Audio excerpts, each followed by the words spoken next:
Ignacio López, a ver, ¿quiénes son? ¿Qué privilegios tienen, si los tienen? Lo primero que podemos decir, Xavier, es que hay muchos aforados en España. Tenemos un récord si nos comparamos con los otros países de nuestro entorno. En concreto hay 250.000, de los cuales la inmensa mayoría, 232.000, corresponden a las fuerzas y cuerpos de seguridad del Estado y cuerpos autonómicos, 15.000 entre los jueces, los fiscales y los jueces de paz, que son alrededor de la mitad, y unos 2.120 cargos públicos, así como los 4 miembros de la Casa Real y la figura del rey, que por cierto goza de esta inviolabilidad. Pero no piensen que esta fotografía va a desaparecer con la propuesta de Pedro Sánchez, y es que lo que quiere hacer es que los aforamientos sean, que no solamente todos los cargos, sino únicamente aquellos, estos que ven aquí, estos 634, que son los diputados, senadores y miembros del Gobierno central. Son unos políticos que pasarán a ser juzgados por un tribunal de primera instancia como cualquier ciudadano, salvo en el ejercicio de su cargo y durante la duración de su mandato, periodo en el cual seguirán respondiendo ante el Tribunal Supremo.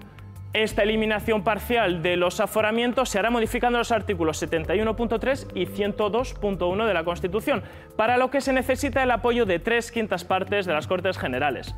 ¿Y qué ocurrirá con el resto de los aforados? Bueno, pues en primer lugar se deberá modificar la Ley Orgánica del Poder Judicial para poder levantar el aforamiento de los jueces y los fiscales, contra quienes ahora solo pueden actuar los tribunales superiores y solo por hechos cometidos en el ejercicio de sus cargos.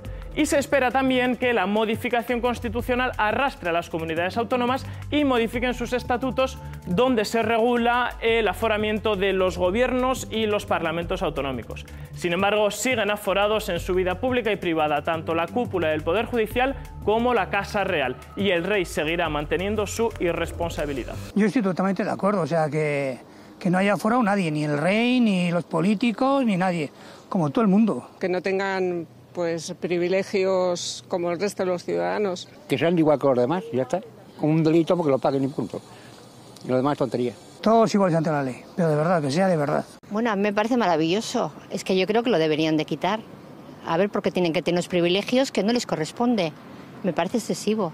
¿Dónde está la balanza entre una cosa necesaria y privilegio? Yo creo que quizás es más privilegio que cosa necesaria. Hay que quitarles todo lo que se pueda y que trabajen como el resto. Porque no porque se han metido ahí y son intocables. No. Aquí yo creo que entramos todos iguales, ¿no? La Casa Real no va a entrar y los otros no van a entrar. A ver, me parece bien todo lo que sea adelantar, porque tienen que tener esos privilegios, ¿no? Pero se queda muy corto, para mi gusto. Ya he dicho yo que yo creo que tenía esa sensación, yo no había visto la encuesta, pero a bote pronto la mayoría le sale decir no, que les juden como a todo el mundo. Pero si miramos lo que ha pasado, por ejemplo, en el Parlamento Vasco, nos encontramos con que en el Parlamento del Gobierno Vasco, Patxi López, Ibarretxe, Conchi Bilbao, Gorka Kenner, Juan María Atutxa, han hecho uso de su aforamiento para protegerse por decisiones políticas que habían adoptado. Y esto ya parece que nos introduce un matiz. Maitane, vamos a comentarlo con un experto. Venga. Así es, todos somos iguales ante la ley. Si eres aforado, parece que no. Por eso nos acompaña el catedrático de Derecho Internacional, Juanjo Álvarez. Eguerdión. ¿El aforamiento, privilegio, lastre o protección necesaria? Tal como se ha manifestado la práctica de esa figura, yo diría que es un privilegio y que debiera desaparecer la totalidad de aforamientos. La ministra de Justicia ha pedido un informe a la Comisión General de Codificación, a los procesalistas, en la línea de analizar si la previsión constitucional y el ejercicio que se ha hecho tiene fundamento o no, porque implica una vulneración del principio, artículo 24 de la Constitución, del juez natural predeterminado por la ley, ¿no? Yo creo que lo más razonable, como de hecho ya existe en muchos países de nuestro entorno, es que desaparecieran los aforamientos. En Alemania no hay, en Reino Unido no hay. En Portugal o en Italia solo lo tiene el presidente de la República, en Francia el presidente de la República, primer ministro o ministros, y de ahí para abajo jueces ordinarios, ¿no? Y creo que sería perfectamente factible y que recuperaría la confianza en la justicia, porque ¿qué otro sentido tiene sino ese? Que el de ir a un tribunal superior, ¿qué significa? Que te da más confianza, que lo controlas mejor. la pregunta habría que dirigírsela a ellos. ¿Pero qué pasa, que desconfías de los jueces de primera instancia, que son los llamados normalmente a conocer del asunto? La respuesta al cabo de los años creo que es clara, y creo que el pozo de destilación de todo ese tiempo y el magma que existe no ya en la ciudadanía, también en los juristas, respecto a la conservación de esta manera tan extensa de esta figura, es que es un privilegio que tiene difícil justificación legal. Juanjo, hola, saludos desde el plató. Mira, tengo a mi izquierda Iñaki Anasagasti, exdiputado del senador, a mi derecha Natalia Rojo, parlamentaria, y los dos coinciden en decir, hombre, esto no es un privilegio, hay que entenderlo como una protección para quien toma una decisión política. Es decir, están apartando, es verdad, todo lo que sean delitos que no tengan que ver con la actividad parlamentaria o política que hacen.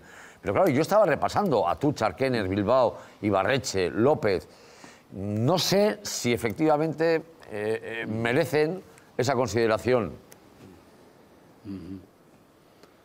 Ese es un segundo debate interesante. Si en la función específica como diputados o diputadas, como parlamentarios o parlamentarias, debiera de existir. En mi opinión, pensando en que pueda haber actuaciones procesales orientadas a generar infundios, esa supuesta protección podría tener una base. Pero la pregunta que yo volvería como un boomerang es, ¿y por qué no un juzgado de primera instancia?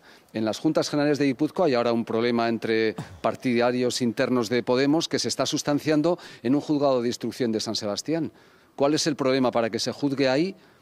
O al contrario, ¿por qué se va a juzgar mejor en el Tribunal Superior de Justicia de Bilbao, dentro del País Vasco? No veo una razón procesal que justifique ese aforamiento, con todo respeto a una opinión contraria, por supuesto, ¿no?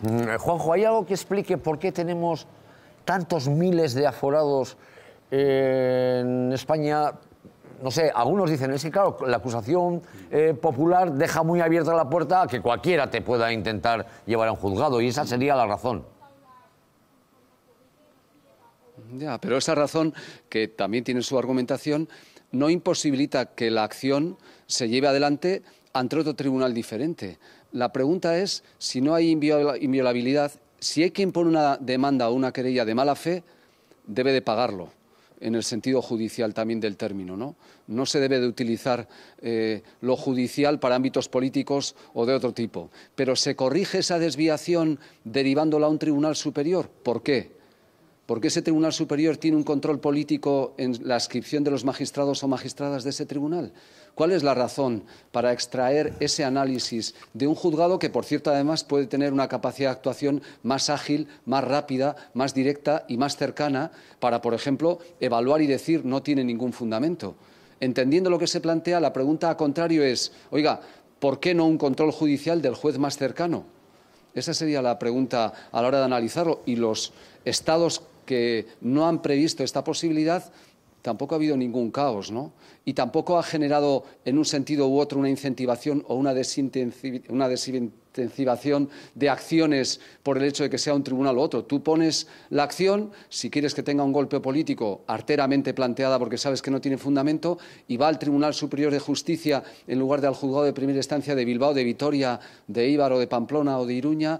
¿Dónde está el problema en que vaya al juez naturalmente previsto en la norma, ¿no? Es donde no encuentro suficiente argumento, y es una inercia que ha ido dejando un sedimento de un concepto de privilegio, en el sentido de que es algo que creo que no tiene mucha justificación desde ese punto de vista, ¿no? Juanjo Álvarez, catedrático de Derecho Internacional en la Universidad del País Vasco, Eskerrik asko, un abrazo.